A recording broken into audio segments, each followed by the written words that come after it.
लेकिन ये शिमशोन जो है इस बात को समझा नहीं, शिमशोन जो है इस बात को समझा नहीं। पवित्र आत्मा अपने लोगों को बताना चाहता है परमेश्वर कि अपने लोग जो हैं कह रहे कि वो इस बात को सीखें और पवित्र आत्मा के नजदीक रहें। शिमशोन के ऊपर उसके कैरेक्टर पर उंगलियां उठाई गई। मैं बता रहा हूं कि यहां पर बिलाम ने एक सीक्रेट दिया था फिलिस्तीनियों को, इजरायली को हराने के लिए। कह रहा है कि इनकी लाइफ में कह रहा है जब तुम अगर कोई सुंदर लड़की भेज दो तो उसी समय ये गिर जाएंगे। और उसी समय परमेश्वर के आत्मा ने अपने लोगों को समझाया कि बहुत बार समझाया, लेकिन शिमशोन जो है उस बात को समझा नहीं। लेकिन शिमशोन एक लड़की के कारण और एक लड़की के चक्कर में वो मारा गया। मैं बता रहा हूं कि पवित्र आत्मा बता रहा है, कह रहा है कि अपने कैरेक्टर पर सुधार नहीं कर पाया। एक लड़की पसंद आती, दूसरी के साथ, तीसरे के साथ, चौथी के साथ। मैं कह रहा हूं आज लोग विश्वासी तो हैं, शादी कर लेते हैं, लेकिन एक नहीं, दो नहीं, तीन नहीं, उनका मन ही नहीं भरता भाई साहब, वो इधर उधर भागते फिरते हैं। लेकिन परमेश्वर का आत्मा बोलता है ये पाप है। और बहुत सारे लोग कह रहे कि इस बातों के लिए खतरनाक है ये चीजें, और वो लोग नरक की ओर जा रहे हैं। लेकिन पवित्र आत्मा बताना चाहता है अपने लोगों को, इसलिए उनकी आशीषें रुकी हुई हैं। अगर आप अपने कैरेक्टर को कह रहे कि साफ रखें, अपने कैरेक्टर को, अपने चरित्र को संभाल कर रखें। मैं कह रहा हूं कि ऐसे कह रहे कि आपकी रीढ़ की हड्डी अगर आप संभाल कर रखते हो, अपने शरीर को, अपने स्वास्थ्य का ध्यान रखते हो, तब आप सही जगह खड़े हो। अगर रीढ़ की हड्डी में कुछ हो जाता है, उन लोगों से पूछो जो बेड पर है, व्हील चेयर पर है। लेकिन अगर आप अपने कैरेक्टर को, मैं रीढ़ की हड्डी की तरह बोल रहा हूं, अगर कैरेक्टर साफ नहीं है तो मैं कह रहा हूं ढांचा बेकार हो जाएगा। इसलिए लोग गरीबी में सामना कर रहे हैं, इसलिए लोग कह रहा बर्बाद हो रहे हैं, इसलिए लोग परेशानी में है। लेकिन यूसुफ के जीवन से हम देखते हैं, यूसुफ ने अपनी लाइफ में सुधार किया, और यूसुफ ने जो गलतियां पहले किया उसने वो अपनी गलतियों में सुधार किया। उसने अपने उसके कैरेक्टर में था कि बड़ बोलना, मतलब कि जो मुंह में बात आती थी वो बोल देता था, जो भी वो देखता था वो बता देता था, सबको अपने भेद बता देता था। लेकिन उसी समय यूसुफ ने अपने अंदर सुधार करना शुरू किया। यूसुफ अकेलेपन का फायदा उठा सकता था जब वो एक रानी के महल में था और रानी उसको कह रहा लालच दे रही थी, वो शॉर्टकट अमीर हो सकता था, लेकिन उसने लात मार दिया उस लालच को, अपनी कमजोरियों को उसने उस औरत को नहीं दिया, और उसने उनको कह रहा अपने अंदर एक सुधार किया। उस औरत को बताया कि मैं किसकी संतान हूं, मैं परमेश्वर की संतान हूं, मैं ये पाप नहीं करूंगा। मैं कह रहा हूं कि हो सकता है आज आप किसी गरीबी का सामना कर रहे हो सकता है कि आज आप किसी कर्जे का सामना कर रहे हो सकता है कि आज आप किसी भी परिस्थितियों का सामना कर रहे हो, लेकिन फिर भी आपके हालात सुधर ना रहे हो। लेकिन यहां पर यूसुफ ने परमेश्वर पर भरोसा रखा कि एक दिन परमेश्वर मेरे हालातों को जरूर सुधारेगा। पवित्र आत्मा अपने लोगों को बता रहा है, कह रहा है कि आपका कैरेक्टर, आपका कह रहा चरित्र, कह रहा है कि अगर आपने संभाल कर रखा तो परमेश्वर इस साल के एंड में, मैं कह रहा हूं कि आपकी तकदीर बदलने वाला है यीशु मसीह नासरी के नाम में। यूसुफ की तकदीर बदल गई, गरीब घर का लड़का प्रधानमंत्री बन गया। मतलब परमेश्वर ने क्यों बनाया? क्योंकि परमेश्वर ने देखा कि इसके कैरेक्टर की जो हड्डी है, कह रहा है कि वो कह रहा है कि कभी भी कह रहा है ये हमेशा संभाल कर रखता है। अगर आपने अपने कैरेक्टर की हड्डी को, रीढ़ की हड्डी को संभाल कर रखा तो पवित्र आत्मा आपको जल्दी, मैं कह रहा हूं कि मैनेजर से मालिक बनाने के लिए जा रहा है यीशु मसीह नासरी के नाम में।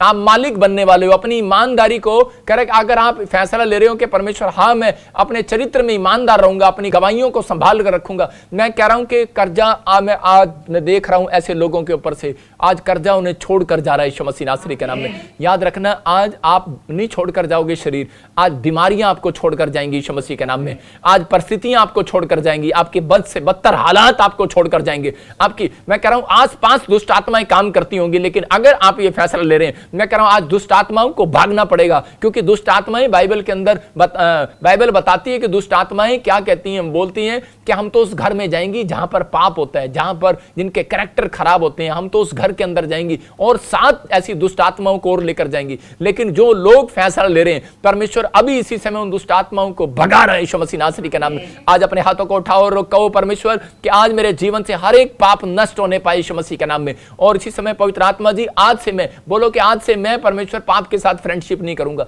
बहुत सारे लोगों ने गर्लफ्रेंड बना रखा है पाप को, लेकिन पवित्र आत्मा बोलता है, कह रहा है कि आज कह रहा है कि जब आप बेस्ट फ्रेंड बनाएंगे पवित्रताई को, तो मैं कह रहा हूं कि आज आपका कैरेक्टर जैसे ही पवित्रताई को कपड़े पहन लेगा, आज परमेश्वर आपको जीरो से हीरो बनाएगा यीशु मसीह नासरी के नाम में। विश्वास करो, बिलीव करो, क्योंकि ये मैं बाइबल का निचोड़ दे रहा हूं ऐसे लोगों को। हम पढ़ते याकूब के 26 में, देखो क्या लिखा। हाँ, बहुत सारे लोग बोलते हैं मेरी आशीष रुक गई है, 9 महीने से बच्चा नहीं है। हो सकता है 9 साल से किसी के पास बच्चा नहीं है, हो सकता है कोई कह रहा हो कि 9 साल से मेरे पास एक भी नौकरी नहीं है, हो सकता है आज बहुत सारे लोग रो रहे होंगे और कह रहे होंगे कि प्रभु मेरे पास एक भी नौकरी नहीं, एक नौकरी थी और वो भी चली गई और मेरे घर में कमाने वाला नहीं, अगर कमाने वाला था वो बेड पर है, परमेश्वर मैं क्या करूं। आप ऐसी परिस्थितियों में हो सकते हैं, लेकिन परमेश्वर आज आपको बता रहा है, कह रहा है याकूब 1:26 में हम पढ़ते, हाँ क्या कह रहा है, यदि कोई अपने आप को भक्त समझे हाँ। और अपनी जीभ पर लगाम ना दे पर अपने हृदय को धोखा दे तो उसकी भक्ति व्यर्थ है। हाँ, कह रहा है कि भक्त है, कह रहा है और कह रहा है कि अगर कोई भक्त है और अपनी जीभ पर लगाम ना दे, मतलब कह रहा है कि आज कह रहा है कि अपने आप को हम भक्त समझते हैं लेकिन अपनी जीभ पर लगाम नहीं देते। आदमी लोग बुराई करते हैं, औरतें बुराई करती हैं और आपको पता ही है कि औरतें कह रहे जब बुराई पर आ जाती हैं तो उसी समय उनकी जीभ रुकती नहीं है और उसी समय जब वो अपने पति के साथ झगड़ा भी करने लगती हैं तो वो रुकती नहीं है, लेकिन उसी समय आपको पता है उसका पति रोकने के लिए ज्यादातर गोलगप्पे खिला के लाता है। उससे क्यों खिला कर लाता है गोलगप्पे, कि ताकि इसकी जीभ रुके ये नहीं रुके। और उसके बाद कह जब वो घर आए तो उसी समय गोलगप्पे क्यों खिलाता उसका पति उसे, क्योंकि उसकी जीभ पर मिर्ची लगती रही और सारा दिन फू फू फू फू करती रही, मतलब कि सारा दिन घर में उसको यही चलता रहे कि फू फू फू और सारा दिन आग लगी रही, क्योंकि उसको पता है इसकी जीभ ऐसे तो रुकने नहीं वाली। अगर मैंने इसको मिठा खिला दिया ये फिर भी बकबक करती रहेगी, लेकिन अगर मैंने इसको गोलगप्पे खिला दिए ना तो उसी समय इसकी जीभ पर बस मिर्च लगती रहेगी और ये चुप हो जाएगी। लेकिन यहां पर हम लूका के 1:20 में देखते हैं, मैं क्यों बता रहा हूं ये बात, कि ये जकरिया जो था वो कह रहा कि एक भक्त था परमेश्वर का, लेकिन ये भक्ति कर रहा था और मंदिर में था, याजक था। कोई जरूरी नहीं है कि ये वचन कोई खाली विश्वासी के लिए, मैं हर एक पास्टर हर एक बिलीवर्स के लिए बोल रहा हूं कि आप भक्त हो लेकिन आपके मुंह से ये शोभा नहीं देता कि आप किसी की बुराई करो। आप विश्वासी हो, आपके मुंह से शोभा नहीं देता कि आप किसी की बुराई करो। तो यहां पर परमेश्वर का आत्मा कह रहा है, जकरिया कह रहा है कि विश्वासी है, जब हम नेगेटिव बातें जीभ से मुंह से बोलते रहते हैं, जब हम किसी को श्राप देते रहते हैं तो परमेश्वर इन चीजों को नोट करता है और उन व्यक्तियों को बोलता है, कह रहा तेरी भक्ति बेकार है भाई साहब। कह रहा किस बात की भक्ति कर रहा तू, कह रहा भक्ति बेकार है, कह रहा भक्त है पर जीभ पर लगाम नहीं है। इसका मतलब किसको बोल रहा है वो, कह रहा विश्वासियों को भी और कह रहा कि उन पास्टरों को भी, उन विश्वासियों को भी, कह रहा इस पूरी दुनिया के लोगों को बोल रहा है। कह रहा जो अपने आप को संत भी बोलते हैं, जो भी कोई अपने आप को समझते हैं कि मैं परमेश्वर के बहुत नजदीक बड़ा भक्त बन गया हूं, लेकिन परमेश्वर का आत्मा कहता है, कह रहा कि अगर आप अपनी जीभ पर लगाम नहीं दे, इसीलिए कारण है कि मैंने आपकी आशीषों में रुकावट डाल दी है। और इसलिए कह रहे हम पढ़ते हैं यहां पर, हाँ लूका के 10:1-20 को, देख जिस दिन तक ये बातें पूरी ना हो ले, हाँ। उस दिन तक तू मौन रहेगा, हाँ। और बोल ना सकेगा, हाँ। इसीलिए कि तूने मेरी बातों की जो अपने समय पर पूरी होंगी प्रतिति ना की। देखो यहां पर कह रहा है कि मंदिर में था यहां पर जकरिया और इसके पास एक जिब्राइल स्वर्गदूत आता है और वो बोलता है, कह रहा है मैं परमेश्वर के पास से आया हूं जो दिन रात खड़ा रहता हूं, मैं तेरे लिए भविष्यवाणी कर रहा हूं, तेरी पत्नी गर्भवती होगी। लेकिन बोलता है अपनी जीभ पर लगाम नहीं दे रहा और बोल रहा है नेगेटिव बातें निकाल रहा, कह रहा है ऐसे कैसे हो जाएगा, इदा किदा हो जाएगा भाई साहब, वो ऐदा ही हो जाता है थे, मैं कह रहे हैं कि, लेकिन वो कह रहा है यार ऐसे कैसे हो जाएगा, लेकिन विश्वास नहीं कर रहा और नेगेटिव बातें मुंह से निकाली जा रहा। उसने ये भी कह दिया कि यार मैं जिब्राइल स्वर्गदूत हूं, मैं स्वर्ग के परमेश्वर के सामने दिन रात खड़ा रहता हूं, कह रहा वहां से आया हूं यार, अपना एड्रेस दे रहा हूं, टाइम बता रहा हूं तेरे को, कहां से आया हूं, नाम बता रहा हूं, किसने भेजा, लेकिन तू मेरी बात पर विश्वास ही नहीं कर रहा। भक्त है, फिर भक्ति किस चीज की कर रहा भाई साहब मंदिर में खड़ा होके, और उसी समय उसको गुस्सा आता है और वो क्या करता है, कहता है इसको 9 महीने के लिए गूंगा कर दो। आज बहुत सारे लोग जब विश्वास नहीं करते, नेगेटिव बातें विचार अविश्वास कर अपने का कैरेक्टर लेकर घूमते अपने अंदर, हो सकता है कि आज बुराई का कैरेक्टर हो सकता है कि आज लालचपन का कैरेक्टर हो, युद्ध स्क्रोती की तरह 30 चांदी के सिक्कों का कैरेक्टर हो आपके अंदर, हो सकता है कि आज किसी ना किसी के अंदर के ऐसा कैरेक्टर हो, कह रहा है कि वो अविश्वास लेकर घूमता हो, प्रार्थना भी बैठ जाता होगा, विश्वास भी करता होगा, रिसीव भी करता होगा और मुंह से निकाल देता होगा, पता नहीं उन साढ़े काम बढ़ेंगे कि नहीं बढ़ेंगे, पता नहीं साढ़े बच्चा होएगा कि नहीं होएगा, पता नहीं साढ़ा बच्चा बाहर जाएगा कि नहीं जाएगा, पता नहीं हम कद ठीक होंगे। भाई मात्र मैं कह रहा हूं ऐसे लोग कभी ठीक नहीं होंगे, कल्लू करण कालिया तू कभी ठीक नहीं होगा। मैं फिर से कह रहा हूं, मैं ऐसे लोगों को कह रहा हूं कि मैं उसको कालिया बोलता हूं कि भाई वो जो अविश्वास में है, अविश्वासी लोग कह रहा है कि आज बाहर आओ। परमेश्वर का आत्मा कह रहा है यहां पर जकरिया ने भक्त था, इसने अपनी आशीष को 9 महीने के लिए कह रहा है कि बंद कर लिया, लेकिन परमेश्वर ने जो आशीष देनी थी, जो भविष्यवाणी करनी थी वो तो पूरी करनी थी, लेकिन इसने अपनी आशीष खराब कर ली और 9 महीने गूंगा कैसे रहा होगा। ये आप समझदार हैं, जब तक बच्चा नहीं हुआ तब तक परमेश्वर ने इसको गूंगा रखा। आज हो सकता है कि बहुत सारे लोगों की 9 साल 10 साल 18 साल गूंगी होगी, उनकी आशीषें गूंगी होंगे, उनके मतलब सपने, गूंगे होंगे उनकी भविष्यवाणियां, उनके लिए प्रभु कभी नहीं बोलता। क्यों? क्योंकि उनके कैरेक्टर में सुधार नहीं देखता। क्यों? क्योंकि उनके विचारों में सुधार नहीं देखता, उनकी जुबान में कभी सुधार नहीं देखता, उनके मन में कभी सुधार नहीं देखता। वो जैसे बोलते हैं सारा दिन वही बोलते हैं, लेकिन कह रहे कि कभी करे किसी पर तरस नहीं खाते, कभी किसी पर दया नहीं करते, कभी किसी का भला नहीं करते, कभी किसी को 10 रुपए उधारी नहीं देके देखते। मैं कह रहा हूं किसी की हेल्प करके नहीं देखते। परमेश्वर का आत्मा कह रहा है कि अगर तुम सुधार करोगे, आज कह रहा है तुम्हारी रिपोर्टें, अगर तुम बीमार हो तुम्हारी रिपोर्टों में सुधार हो जाएगा यीशु मसीह नासरी के नाम में। अगर तुम अपने अंदर सुधार करोगे, तुम्हारे घर में आज सुधार होने लगेगा यीशु मसीह नासरी के नाम में। अपने हाथों को उठाओ और कहो कि परमेश्वर आज से मैं सुधार करूंगा। पवित्र आत्मा जी आज तू मेरी आशीषों को फिर से खोल दे। आज पवित्र आत्मा मेरी आशीषें फिर से खुलने पाए यीशु मसीह नासरी के नाम में। आज कहो कि पवित्र आत्मा मेरी आशीषों को खोल दे। अगर आज आप कह रहे हैं कि परमेश्वर मेरी आशीषों को खोल दे, आज पवित्र आत्मा आपकी आशीषों को खोलने के लिए स्वर्ग से यहां पर आया हुआ है और आपके जीवन में आशीष देना चाहता है। अपने हाथों को उठाओ और कहो कि पवित्र आत्मा जी मैं आज अपने कैरेक्टर से, अपने छिपे हुए कैरेक्टर से बाहर आऊंगा। मैं फिर से कह रहा हूं, कौन सा छिपा हुआ कैरेक्टर? नंबर 1 कह रहा है औरतों को टकटकी लगा के देखना। कुछ आदमियों का, कुछ औरतों का कैरेक्टर होता है ऐसे देखती हैं आंखें फाड़ फाड़ के। यहां पर बाइबल बोलती है मत्ती की किताब में कि आपको वहां क्लियर लिखा, कह रहा है कि जो कोई किसी पर कुदृष्टि डाले तो कह रहा है कि वो व्यभिचार कर चुका, छूने की जरूरत नहीं है भाई साहब। कह रहा है कि अगर आप बार बार उस चीजों से देख रहे हो तो ये पाप है। कह रहा है कि शराब की तरफ बार बार देख रहे हो, बोतल की तरफ बार बार देख रहे हो, छोटी छोटी बात पर आपको गुस्सा आ रहा है। कह रहा है गंदी गंदी मूवी देख रहे हैं, कह रहा है गंदे गंदे सपने देख रहे हैं। कह रहा है कि आप उनके लिए प्रार्थना ही नहीं कर रहे। कह रहा है कि मन कर रहा है बीड़ी पीने का, लेकिन आप कभी प्रार्थना नहीं कर रहे। मन कर रहा है शराब पीने का, मन कर रहा है ब्लू फिल्म देखने का, आप कभी प्रार्थना नहीं कर रहे। कह रहा है कैरेक्टर में सुधार तो करो, परमेश्वर को कह कर तो देखो। एक आदमी मेरे पास आया और वो बोलता कहता जी ले जी मैं तो प्रोफेट बजिंदर को जब मानू जब मेरी बीड़ी छड़ा था। मैं कहा भाई साहब मैं तेरी बीड़ी कभी नहीं छड़ाऊंगा। मैं क्यों छड़ाऊं तेरी बीड़ी भाई साहब, मुझे क्या, तू पी और जी भाई साहब मजे ले पूरे, जितनी मर्जी कश मार, मुझे क्या लेना। लेकिन बोलता है कह रहा था मैं तो जब मानू। अरे भाई साहब मैं कैसे छुड़ा सकता हूं, लेकिन जब तक तू मन में नहीं चाहेगा। कौड़ी को कहा बोल तू क्या चाहता है, कह रहा है कि मैं चंगा होना चाहता हूं। याद रखो आप क्या चाहते हो ये डिपेंड करता है आपके मुंह पर, आपकी जुबान पर डिपेंड करता है। इसलिए उसने कहा, कह रहा 1:26 में कह रहा कि जो भक्त बनता है और भक्ति चाहता है, आशीष चाहता है, लेकिन अपनी जीभ से पर लगाम नहीं देता, अपनी जीभ को कंट्रोल में नहीं लेकर आता, अपनी जीभ के लिए प्रार्थना नहीं करता। कह रहा कि आप अपनी जीभ से मुंह खोलकर अपने लिए प्रार्थना करो, प्रभु मैं ये चाहता हूं। परमेश्वर कह रहा है ठीक है, अगर तू ये चाहता है तो आप नीति वचन 3 अध्याय पढ़ना 1 से लेकर 10 तक घर जाके। मैं कह रहा हूं कि आपको पता लगेगा, एक आज्ञा मानने के बाद एक गोल्ड मेडल रखा है, दूसरी आज्ञा मानने के बाद सिल्वर मेडल रखा है। मैं कह रहा हूं तीसरी आज्ञा मानने के बाद मुझे नहीं पता कौन सा मेडल रखा है, पर वो आपको पता होगा और प्रभु को पता होगा। वो देने वाला है आपके लिए, आपको विश्वास करने के हाँ परमेश्वर आज वो मेडल तू मुझे देगा यीशु मसीह नासरी के नाम में। आज वो मेरी आशीषें तू मुझे देगा यीशु मसीह के नाम में। शैतान को अपनी कमजोरी मत बताओ। शैतान ने अपनी कमजोरी को बताया। मैं फिर से कह रहा हूं शैतान ने अपनी कमजोरी को, कह रहा यूदा इस्करियोती ने अपनी कमजोरी को शैतान को दे दिया कि मैं कह रहा कि बस कह रहा अच्छा पढ़ा लिखा हूं, विश्वासी भी हूं, चर्च भी जाता हूं, चीखता भी हूं, चिल्लाता भी हूं, आमीन भी बोलता हूं, हालेलुया भी बोलता हूं, लेकिन अगर मुझे पैसों के मुझे दिख जाए कहीं मैं वहीं गिर जाऊंगा, फ्लैट हो जाऊंगा।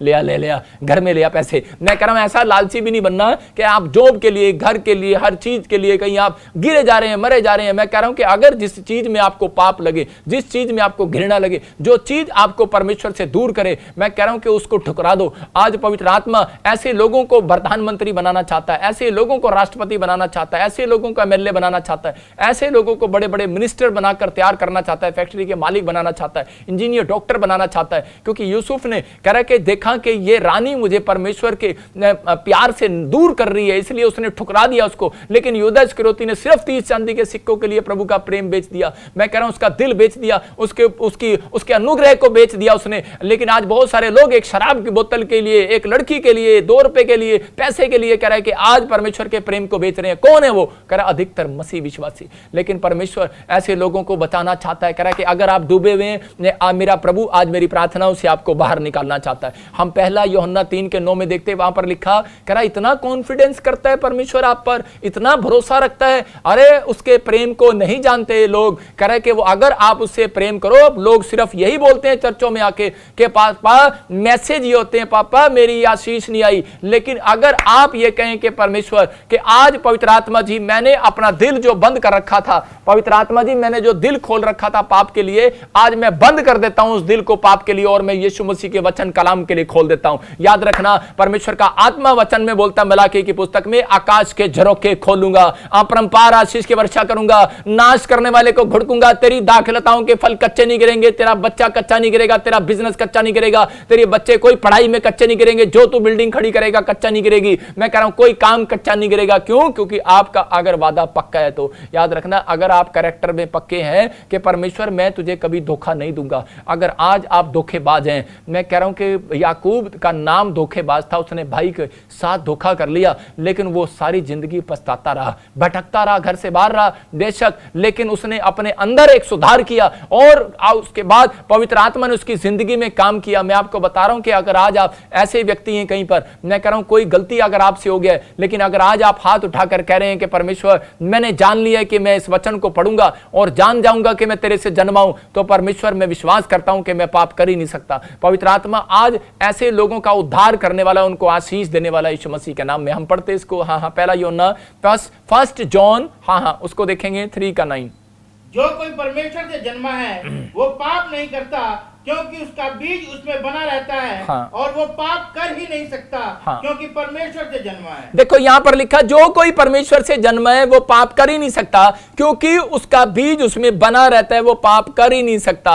कितनी बार बोल रहा है? 2 बार बोल रहा है, कह रहा है कि वो जन्मा है मेरे से, वो मेरा बीज है, कह रहा है वो पाप कर ही नहीं सकता। इसका मतलब जब आपने बैप्टिज्म ले लिया, जब आपने यीशु को ग्रहण कर लिया, जब आपने यीशु मसीह से प्रार्थना कर लिया, कहता कि आप विश्वास कर रहे हैं कि परमेश्वर मेरी जिंदगी में काम करेगा, मैं तेरा बेटा हूं पिता, तो मेरे ऊपर दया कर, तो उसी समय जब आप ऐसी आराधना प्रार्थना आप कर रहे हैं, मांग रहे हैं, तो परमेश्वर का आत्मा कह रहा है बेटे, कह रहा है कि मैं कितना कॉन्फिडेंस करता हूं तेरे ऊपर। इसका मतलब सोचने की बात है कि इस वचन से कि परमेश्वर कितना कॉन्फिडेंस करता है हमारे ऊपर, कहता है कि ये पाप कर ही नहीं सकते। इसका मतलब ये कैरेक्टर को परमेश्वर सुधारने नहीं आएगा, कैरेक्टर को आपको साफ रखना पड़ेगा। और कह रहा है रिजल्ट आप खाने वाले हो, मैं कह रहा हूं फल आप खाने वाले हो, आशीषें आप लेने वाले हो, मैं कह रहा हूं बरकत आप लेने वाले हो, चंगाई आप लेने वाले हो, क्योंकि परमेश्वर ने नीति वचन में कह दिया एक जगह पर 3 अध्याय में, कह रहा है कि अगर तू ये काम करे तब तेरा भला होगा, अगर तू ये काम करे तो तेरी हड्डियां पुष्ट रहेंगी, अगर तू ये काम करे तो तेरे घर में धन संपत्ति बनी रहेगी। जब आप 1 से 10 पढ़ते नीति वचन को,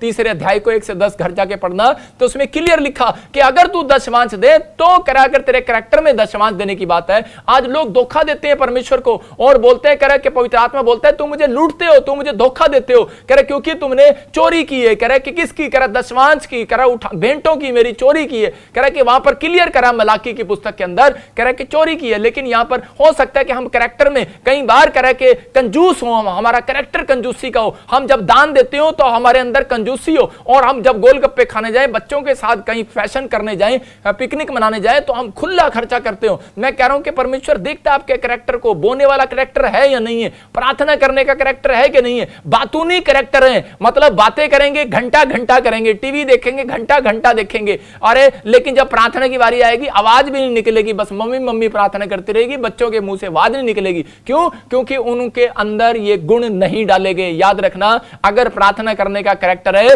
बाइबल पढ़ने का कैरेक्टर है, मैं कह रहा हूं कि अगर चित्र में करा विश्वास रखने का कैरेक्टर है, आज रात मैं कह रहा हूं बच्चे 0 से हीरो बनने वाले हैं यीशु मसीह के नाम में। आज रात किसी को गवर्नमेंट जॉब की आशीष मिलने वाली है, कोई कंपनी या बड़ी से बड़ी कंपनी से आपको फोन आने वाला है। मैं कह रहा हूं कि आप अपने कैरेक्टर को संभाल कर रखो। यूसुफ ने अपने कैरेक्टर को संभाल कर रखा, अकेला था, गरीब था, लेकिन उसने अपने कैरेक्टर को कभी खोने नहीं दिया। वो अपनी गरीबी में, मैं कह रहा हूं कि वहां पर कह रहा कि याकूब जो है कह रहा गरीब हो गया था, लेकिन मैं बता रहा हूं कि वो अकेला हो गया था और अपने मामा लोबान के यहां पर वो गुलामी में था, लेकिन उसने अपनी खराब परिस्थितियों में कभी भी कह रहा कि अपने विचारों को अपना कैरेक्टर नहीं दिया, अपने मन को, अपने दोस्तों को, अपने रिश्तेदारों को अपना कैरेक्टर नहीं दिया। उसने कभी भी कह रहा पाप को अपना कैरेक्टर छूने नहीं दिया, उसने अपने कैरेक्टर को संभाल कर रखा। हो सकता था वो अपनी परिस्थितियों में कह रहा चोरी कर सकता था, भाग सकता था वहां से, लेकिन मैं आपको बता रहा हूं कि जब एक परिस्थिति खराब होती है और शैतान उसी समय दूसरी परिस्थिति भी आपके सामने खराब लेकर आएगा। मतलब कि जब एक हालात आपके बद से बदतर होते हैं, एक सिचुएशन आपकी खराब होती है, तो उसी समय कोई प्रॉब्लम्स, कोई टेमोटेशन आती है, तो उसी समय एक टेमोटेशन और खड़ी कर देता है शैतान। लेकिन मैं आपको बता रहा हूं, याद रखना कि बाइबल बोलती है जब उस टेमोटेशन को शैतान देख लेता है कि इस व्यक्ति को, कि इसने पहले वाली परिस्थिति में भी कह रहा है कि अड़ा रहा और खड़ा रहा, और दूसरी परिस्थिति में भी अड़ा रहा खड़ा रहा, ये टच से मस नहीं हुआ, वही टाइम होता है, कह रहा है उस दिन से आपके हालात सुधरने लगते हैं यीशु मसीह के नाम में। सबको जय मसीह की। मैं जतिन बब्बर और आप देख रहे हैं मसीह परिवार चैनल। जैसे कि आप सब जानते हैं कि मैं इस चैनल पे प्रभु के अलग अलग दासों की वीडियोस डालता हूं, तो अगर आपको हमारा चैनल अच्छा लगता है तो आप इस चैनल को ज़्यादा से ज़्यादा सब्सक्राइब जरूर करें, ताकि आप प्रभु के वचन को सुन सके। वीडियोस को ज़्यादा से ज़्यादा शेयर करें, ताकि जिन लोगों तक वचन नहीं पहुंचा उन तक भी वचन पहुंच सके। सबको जय मसीह की। एक बार मैं आपसे दोबारा कहूँगा कि इस चैनल को सब्सक्राइब जरूर करें और वीडियोस को ज़्यादा से ज़्यादा शेयर करें। जय मसीह की।